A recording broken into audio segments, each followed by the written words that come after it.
உனை கொஞ்சம் புடம் போடவா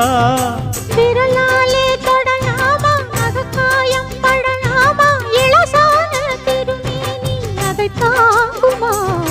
அழுக்காமல் சலிக்காமல் அணைத்தாலும் வலிக்காமல் இருந்தாலே தருவேனே இதழோரமா காயம் படக்கூடும் வேகம் பிறக்க பூச்சல் விடக்கூடும் நானும் தவிக்க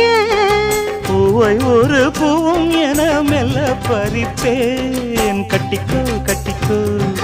ஒட்டிக்கோ ஒட்டிக்கோ கிட்டவா கட்டழகா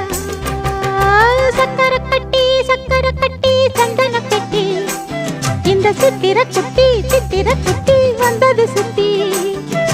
எப்பொழுதும் அசத்தும் அசத்தும் உன்னுடைய நினப்பு என்ன செஞ்சு அடங்கும் அடங்கும் என்னுடைய தவிப்பு கொஞ்சமா